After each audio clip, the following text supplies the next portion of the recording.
Seigneur soit avec vous. Évangile de Jésus-Christ selon saint Jean.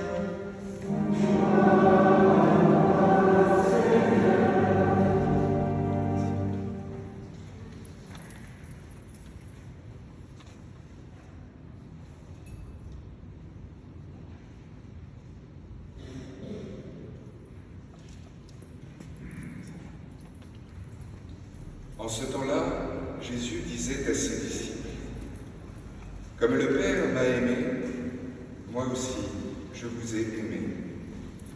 Demeurez dans mon amour. Si vous gardez mes commandements, vous demeurerez dans mon amour, comme moi j'ai gardé les commandements de mon Père, et je demeure dans son amour. Je vous ai dit cela pour que ma joie soit en vous, et que votre joie soit parfaite. Mon commandement, le voici. Aimez-vous les uns les autres, comme je vous ai aimé. Il n'y a pas de plus grand amour que de donner sa vie pour ce qu'on aime. Vous êtes mes amis si vous faites ce que je vous commande. Je ne vous appelle plus serviteur, car le serviteur ne sait pas ce que fait son maître. Je vous appelle mes amis, car tout ce que j'ai entendu de mon Père, je vous l'ai fait connaître. Ce n'est pas vous qui m'avez choisi, c'est moi qui vous ai choisi et établi, afin que vous alliez et que vous portiez du fruit, et que votre fruit demeure. Alors, tout ce que vous demanderez au Père en mon nom, il vous le donnera. Voici ce que je vous commande, c'est de vous aimer les uns les autres. Acclamons la parole de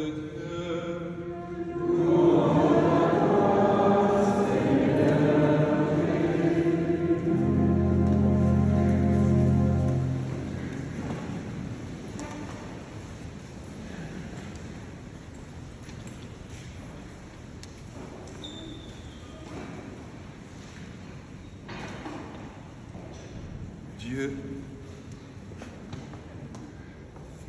Dieu est amour. Quelle magnifique parole. Et en plus, le Christ ne s'arrête pas là. Il nous dit qu'il nous aime, chacun d'entre nous, qu'il nous a choisis, que ce n'est pas nous qui l'avons aimé le premier, c'est lui qui est venu nous chercher, qu'il a confiance en nous. Et plus que tout, il nous dit que tout ce que nous demanderons en son nom au Père, nous l'obtiendrons. Que demander de plus? Quelle magnifique promesse! Il est où le loup face à tant de merveilles promises? Le loup, il est peut-être dans le dernier verset. Ce que je vous commande, c'est de vous aimer les uns les autres. Oui, on a envie d'épouser ce verset, mais Dieu sait que c'est pas facile tous les jours. Aimer tous, y compris ceux qui nous font du mal, y compris ceux qui, objectivement, ne nous aiment pas. Être chrétien, à la fois, c'est magnifique, vouloir vivre de cette promesse, et en même temps, je pense que c'est pas évident tous les jours d'essayer de tendre vers ce que nous demande le Christ. Parce que, comment réussir à vivre de sa promesse quand on ne s'en sent pas capable, quand on a l'impression que ou nos blessures, ou ce que nous vivons aujourd'hui, nous empêchent de pouvoir le faire. Aimer ceux qui nous aiment, comme le Christ le dit lui-même, c'est facile. Et là, on fait nôtre toute l'évangile. Aimer ceux qu'on connaît à peine, c'est déjà autre chose. Inconsciemment, on mesure comme ça le rapport contrainte-confort, et bon, il y en a avec qui ça matche plutôt bien, d'autres, on passe vite notre chemin.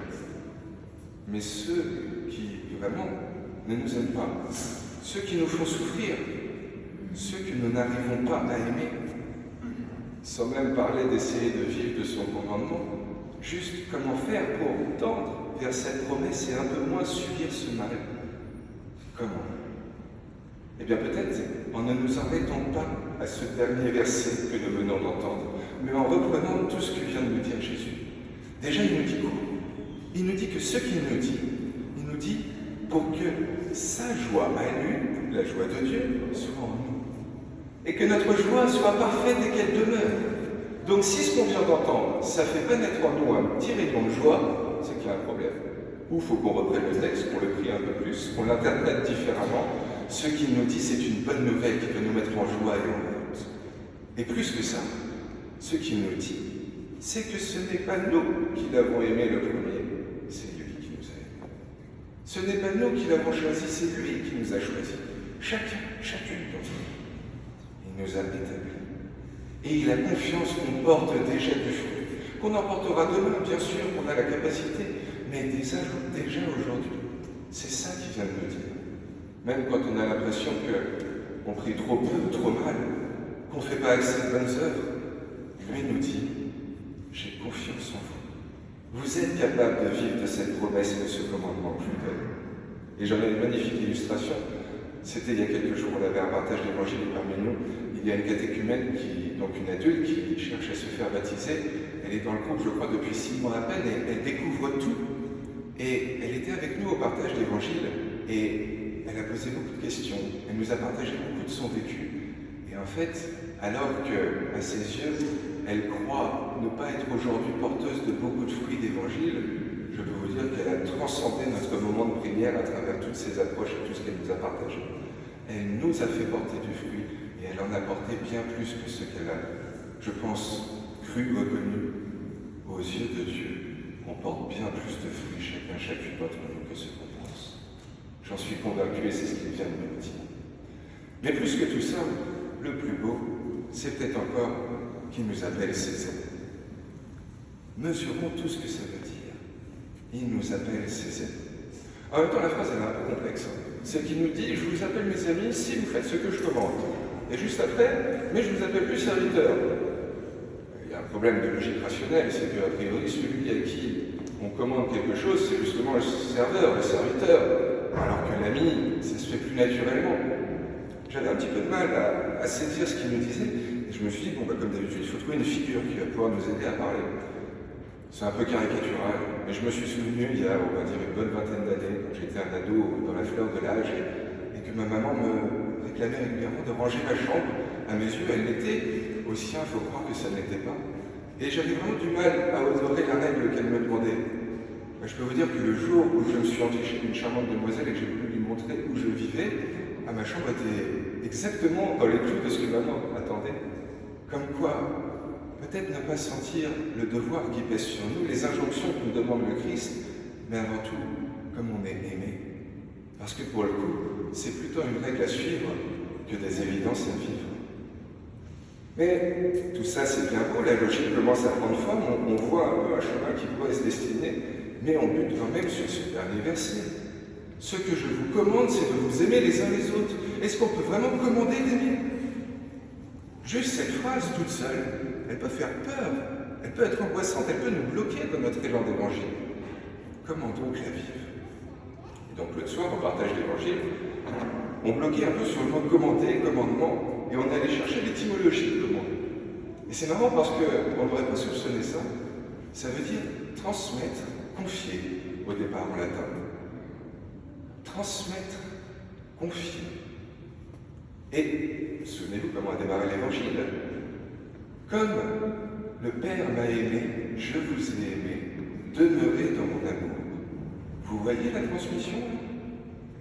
Au final, on pourrait peut-être transformer le dernier verset, non pas je vous commande de vous aimer les uns les autres, mais je vous transmets l'amour que j'ai moi-même reçu du Père, que je vous donne et que je vous invite à partager les uns avec les autres.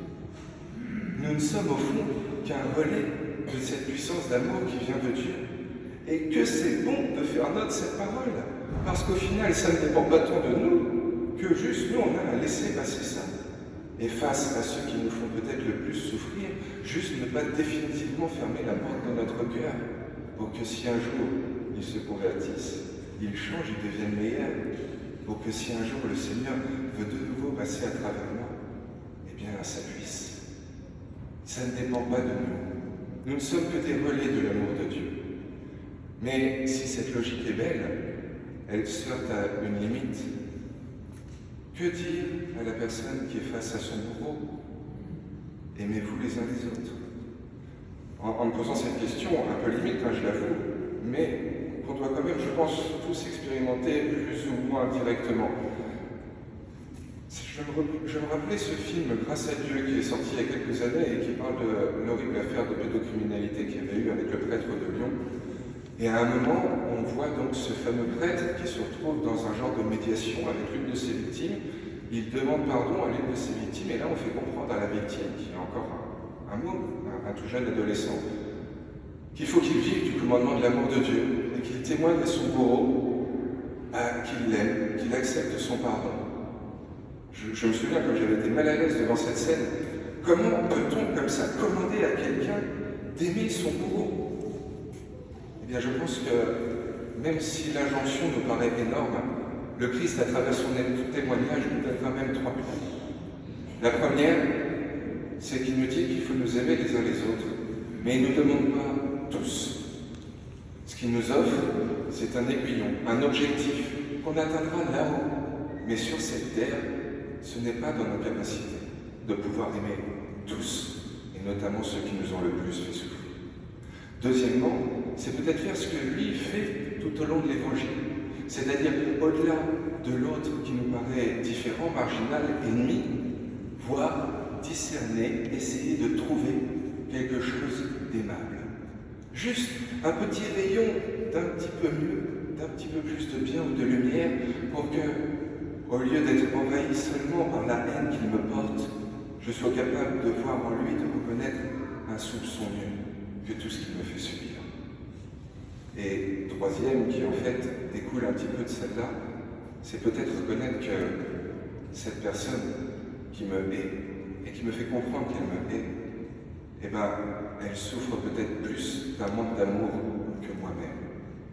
Pas pour être condescendant face à elle, pas pour lui dire et aller la prendre dans mes bras, mais juste pour que moi, dans mon cœur, naisse un petit peu de pitié pour elle. Juste pour que je ne sois pas enfermé par la haine qu'elle me porte chaque fois que j'entends sa voix, que je croise son regard, mais que je me rende compte qu'avant tout, c'est quelqu'un qui manque d'amour. Parce qu'au fond, haïr un peu moins, c'est déjà aimer un peu. Le Christ nous offre, je crois, la plus belle des promesses. J'en suis même convaincu. Et en même temps, qu'est-ce qu'elle peut nous paraître dure à vivre? Et si nous, parfois, nous manquons de confiance, lui, jamais. Il nous a choisis, chacun, chacune. Et il a confiance pour demain, mais pour aujourd'hui déjà. Qu'on est des passeurs de lui, des passeurs de Dieu, des passeurs d'amour.